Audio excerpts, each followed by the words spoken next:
민철 학생을 만난 것은 제가 51살 때였습니다. 그 당시 민철 학생은 군 제대 후에 곡학을 준비하고 있던 대학생이었어요. 처음 만난 날 민철 씨의 밑에서 울부짖던 것이 생각납니다.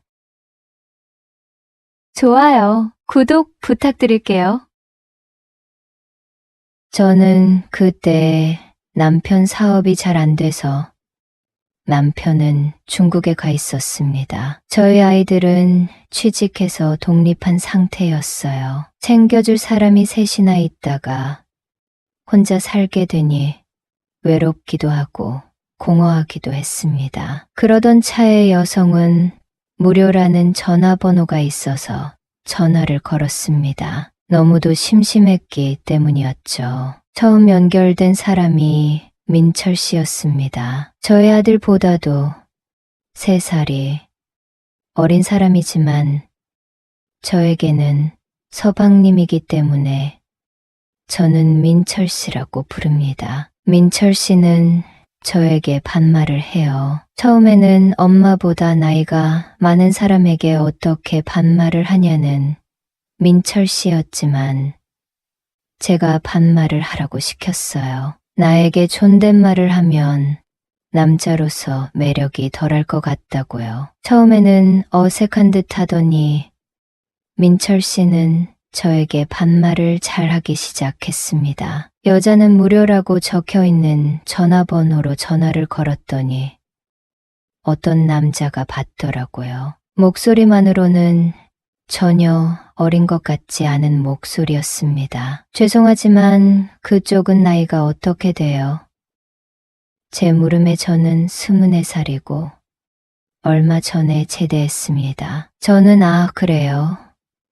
우리 아들보다 어리네요. 죄송해요. 제가 나이가 많아서 또래 여자랑 통화하세요. 이렇게 말하고 전화를 끊으려 했는데 민철 씨는 아줌마 잠시만요. 저는 또래보다 아줌마랑 대화하는 게 더 좋아요. 잠시만 대화해 주시겠어요?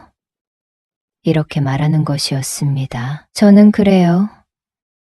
학생, 많이 심심한가 봐. 아줌마한테 하고 싶은 말 있으면 뭐든지 해. 아들보다 어리다는 생각에 저는 민철 씨가 너무 귀엽게 느껴졌습니다. 그래서 무슨 얘기든 다 들어주겠다고 다짐했죠. 통화를 하다 보니 제가 말을 많이 하고 있더라고요. 어린 대학생의 얘기를 들어주려고 시작한 통화였지만 제가 하소연을 하고 있었습니다. 공허함과 외로움, 경제적인 어려움 등을 얘기하고 있더라고요. 참 어이가 없었지만 조언 같은 것은 하지 않고 그저 제 얘기를 들어주며 그랬어요.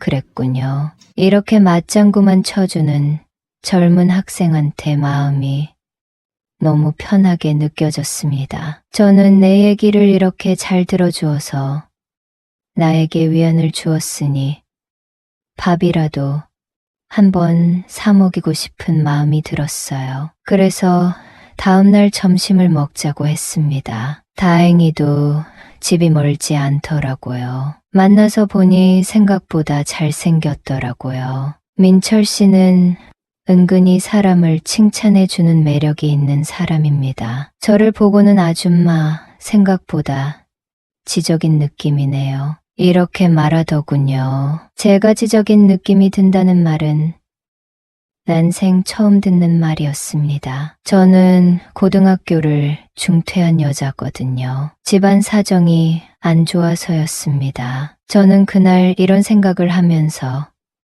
약속 장소로 갔어요. 어제는 학생이 내 얘기를 많이 들어주었으니까 오늘은 내가 학생 얘기를 잘 들어주겠다는 생각 말이죠. 하지만 그날도 저는 민철 씨에게 제 얘기를 많이 했습니다. 친구들이나 지인들은 제 얘기를 듣다가 조언도 해주고 해결책을 알려주려고 애를 쓰지만 민철 씨는 그런 것이 없었어요. 그저 제 얘기를 들어주기만 하고 그래요. 그랬군요. 그래서요? 이런 말만 하는 사람이었습니다. 근데 이게 저는 훨씬 좋았어요. 말하는 것이 끊기지 않으니 제가 하고 싶은 말을 끝까지 다 할 수 있었으니까요. 점심만 먹고 헤어지기가 싫었습니다. 점심값은 제가 냈지만 그래도 저는 민철 씨에게 뭔가 빚을 진 것 같은 느낌이었어요. 이 학생이 원하는 것이 있다면 다 들어주고 싶다. 이런 생각이 들었습니다. 생각을 해봤죠. 젊은 남자가 여자를 만나서 원하는 것이 뭐가 있을까? 뻔한 것이었지만 엄마보다도 나이가 많은 나를 상대로 나는 아니겠지. 이런 생각을 하며 고심을 하고 있었습니다. 그렇다고 저도 여자인데 그걸 원하냐고 물을 수도 없잖아요. 물론 원한다면 저야 감사한 일이었죠. 이렇게 저에게 위안이 되어준 사람이 있었을까 하는 생각 때문이었어요. 그리고 남편이 중국에 가 있었기 때문에 남자의 품이 그리운 때였습니다. 그렇다고 아들보다 어린 남자랑 그런 남자가 나를 원한다고 이런 생각이 꼬리에 꼬리를 물고 있었습니다. 밥을 먹고 민철 씨는 저에게 집에 데려다 주겠다고 하더군요. 민철 씨는 대학생인데 차를 가지고 나왔습니다. 차에 타서 저희 집을 알려주고 가는 길에 민철 씨에게 물어봤어요. 학생, 오늘 교회로 드라이브 갈 수 있어요. 민철 씨는 자기도 이대로 헤어지기가 너무 아쉬웠는데 너무 잘 됐다고 웃으며 말하더라고요. 자기는 시간이 남아도는 백수인데 이렇게 지적이고 미인인 여자랑 드라이브를 가면 너무 좋을 것 같다고 하는 것이었습니다. 저희는 인천으로 바다를 보러 갔어요. 저는 차 안에서 민철 씨에게 말했습니다. 사람들이 이상하게 볼 수도 있으니까 민철 학생이 나를 엄마라고 부르는 게 어떨까? 이렇게 말했더니 저는 아빠랑 둘이 사는데 엄마가 없어요. 엄마라고 생각하고 그렇게 부를게요. 하며 웃더라고요. 저녁 나절이 되어서야 저희는 목적지에 도착했습니다. 일단 저희는 횟집에 가서 회를 먹으며 술을 한잔 했습니다. 저는 술을 한 모금만 마셔도 온몸이 빨개지는 체질인데 민철 씨도 같은 체질이더라고요. 저희는 술을 별로 마시지 않았습니다. 그리고 바닷가로 산책을 나갔어요. 그때는 5월이었고 날씨가 산책하기에 너무 좋았습니다. 남자와 바닷가를 거닐어 본 적이 있었나? 아무리 기억을 더듬어 봐도 제 기억 속에는 그런 추억이 없더라고요. 그리고 저희는 모텔로 갔습니다. 모텔 주인이 저와 민철 씨를 번갈아 쳐다보더군요. 엄마, 여기 저번에도 왔던 곳 아니야? 이렇게 물었습니다. 저는 그런가 이렇게 대답을 했습니다. 저희는 방으로 갔어요. 저는 들어가자마자 옷을 벗고 샤워를 했습니다. 샤워를 다 하고 나와 보니 민철 씨는 TV를 보고 있더라고요. 학생도 얼른 씻어. 민철 씨도 샤워를 하고 나왔습니다. 민철 씨는 여자와 이런 곳에 와본 것이 처음이라고 하더군요. 늦게 배운 도둑질에 밤새는 줄 모른다는 말처럼 저는 민철 씨에게 시달리느라 밤을 거의 샜습니다. 밤을 새고도 힘든 줄 모르겠더라고요. 민철 씨는 어설프지만 참 열심히 노력하는 것 같아 너무 귀여웠어요. 새벽이 되어서야 2시간 정도 눈을 붙이고 저희는 그 모텔에서 나왔습니다. 차를 타고 집으로 오고 있는데 남편에게 전화가 오더군요. 남편과 간단히 통화를 하고 민철 씨의 눈치를 봤습니다. 민철 씨는 엄마 아저씨가 뭐래?